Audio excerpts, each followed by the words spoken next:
YouTube meluncurkan video berdurasi pendek yang bisa dimanfaatkan konten kreator untuk menghasilkan uang.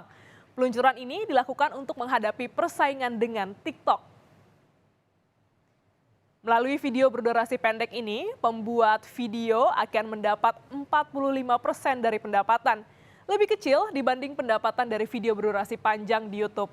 Fitur ini akan disebut YouTube Short yang bisa mulai dimonetisasi pada tahun 2023. Sementara TikTok sejauh ini menyiapkan dana 1 miliar dolar untuk pembuat konten.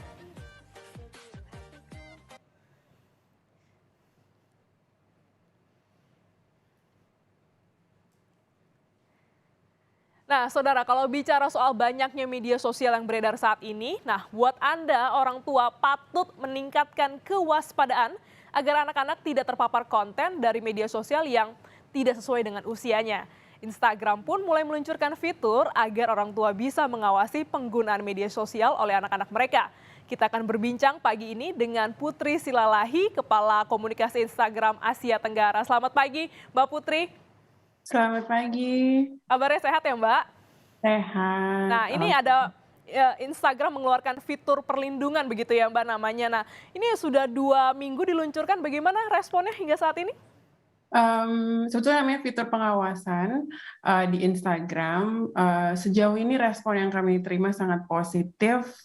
Kemarin kami juga berbincang sama Ibu Menteri Bintang Puspayoga, dari Kementerian Pemberdayaan Perempuan dan Perlindungan Anak, dan beliau sangat menyambut fitur ini karena ya penting bagi Instagram kalau orang tua dan remaja itu mempunyai pengalaman yang positif saat menggunakan Instagram gitu ya, dan sama-sama merasa kalau mereka bermain Instagram itu mereka merasa aman lah dan nyaman terhadap baik itu konten yang mereka lihat atau interaksi yang mereka lakukan dengan orang-orang yang mereka follow di Instagram gitu. Nah, boleh dijelasin nih, Mbak, fiturnya seperti apa sih fitur untuk perlindungan ini?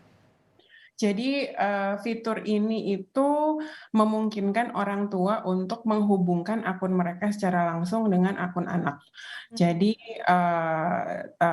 pengguna bisa ke settings, nah terus di situ ada pilihan namanya pengawasan, di mana nanti orang tua bisa mengirim undangan ke akun anaknya dan orang tua bisa, mengawasi beberapa akun. Jadi kalau mempunyai 3 anak remaja, orang tua bisa langsung hubungkan ke 3 akun.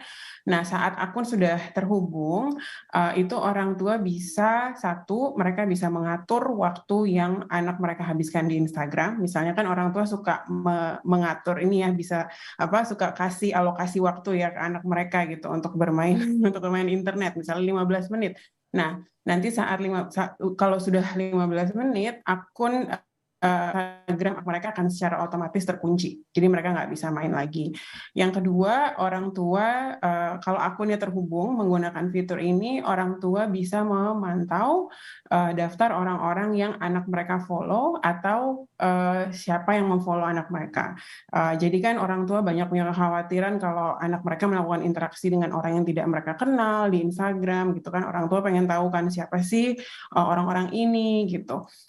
Jadi mereka bisa melakukan itu, mereka akan dapat notifikasi. Jadi kalau misalnya nanti ada misalnya seseorang yang orang tuanya nggak kenal, mereka tahu gitu, ini kenapa kamu follow dia di Instagram, ini siapa gitu. Yang ketiga, yang juga penting menurut aku sih, orang tua akan dapat notifikasi saat anak mereka tuh melakukan laporan ke Instagram, baik itu melaporkan konten atau melaporkan akun orang. Jadi misalnya mereka ngelaporin ke Instagram atau mereka ngeblok seseorang karena mereka ada perundungan, karena mereka dibully, atau ada harassment atau apa, itu orang tua akan langsung mendapat notifikasi. Dan orang tua juga akan langsung dikasih link ke hub education hub atau hub edukasinya Instagram yang dikasih kayak tips dan trik soal bagaimana mereka bisa membicarakan hal ini dengan anak mereka. Karena satu insight yang kita dapat adalah kadang-kadang orang tua karena terutama yang literasi digitalnya terhadap sosial media itu belum terlalu tinggi, Mhm. mereka suka bingung gitu. Gimana caranya, apa sih ini Instagram, gimana caranya ngomongin soal blocking, apa ini blocking gitu kayak Hmm. gitu. Nah, jadi sekarang orang tua akan dapat informasi itu saat mereka mendapat notifikasi kalau anak mereka melaporkan seseorang karena bullying gitu. Semua fitur ini bisa diakses langsung atau pengguna harus mendaftar dulu nih, Mbak? Langsung sekarang dan jadi minggu ini, kami luncurkan fitur ini ke Indonesia dan sekarang udah 100% tapi, pengguna harus, harus memastikan aplikasi Instagram mereka itu yang terbaru, jadi di-update di Play Store atau di App Oke. Store. Mhm. Kalau misalnya udah yang terbaru, tinggal ke setting, nanti ada pilihan pengawasan, gitu. Oh, berarti ada di pilihan setting dan pengawasan ini bisa diatur mengkoneksikan Instagram orang tua dengan Instagram anak. Nah, Mbak, ini tentu menarik ya fitur untuk melindungi ya, membatasi bagaimana mengetahui sebenarnya bagaimana interaksi dan berapa jam sih, berapa lama sih anak kita bermain Instagram. Nah, pertanyaannya mengapa Instagram membuat fitur ini baru sekarang? Apakah ada data soal konten yang dibuka tidak sesuai dengan usia? Sebetulnya meskipun fitur ini namanya pengawasan di Instagram, tapi sebetulnya tujuannya itu adalah kita tuh pengen mendorong, komunikasi yang terbuka antara anak dengan orang tua terhadap penggunaan sosial media. Fitur ini tuh sebetulnya kami desain bahkan sebelum kami luncurkan di Indonesia, itu kami berkonsultasi dengan beberapa instansi di Indonesia yang bergerak di bidang perlindungan anak gitu ya, seperti Ekpat Indonesia, lalu ada juga ICT Watch gitu yang memang menangani keamanan pengguna gitu ya, dan juga beberapa pakar parenting dan psikolog anak dan remaja gitu. Dan insight yang kami dapat adalah komunikasi yang terbuka dan rasa percaya antara orang tua dan anak terhadap penggunaan sosial media itu sangat penting. Jadi kadang-kadang melarang anak itu kadang tidak efektif gitu karena apalagi dengan generasi yang baru mereka melihat internet, sosial media itu sebagai bagian yang penting dari kebiasaan mereka sekarang gitu, dari hidup mereka sekarang. Jadi caranya adalah kita mau dorong nih ada keterbukaan. Jadi meskipun namanya fitur pengawasan, kami harap dengan bisa menghubungkan 2 akun ini, orang tua itu dan anak mereka bisa menggunakan Instagram bersama-sama, supaya orang tua bisa mengawasi dan mendampingi anak mereka saat menggunakan Instagram.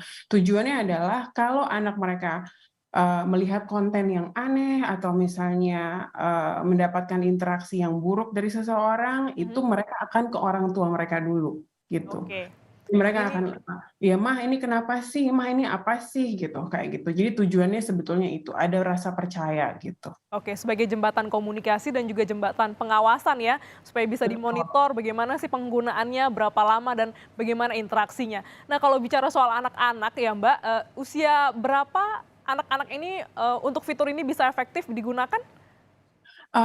Jadi Instagram itu kan usia yang untuk menggunakan Instagram itu harus 13 tahun ke atas gitu ya.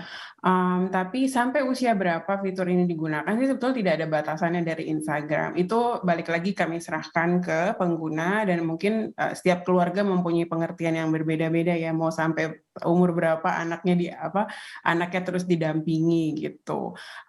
Tapi dari sisi fiturnya itu sendiri tidak ada batasan umur. Wah, luar biasa banget ya. Ini jadi bisa membantu orang tua dan anak-anak juga bisa termonitor bagaimana penggunaan screen time mereka, terutama penggunaan Instagram dalam kegiatan sehari-hari. Terima kasih Putri Silalahi, Kepala Komunikasi Instagram Asia Tenggara, telah bergabung di Kompas Bisnis pada pagi hari ini. Sehat selalu.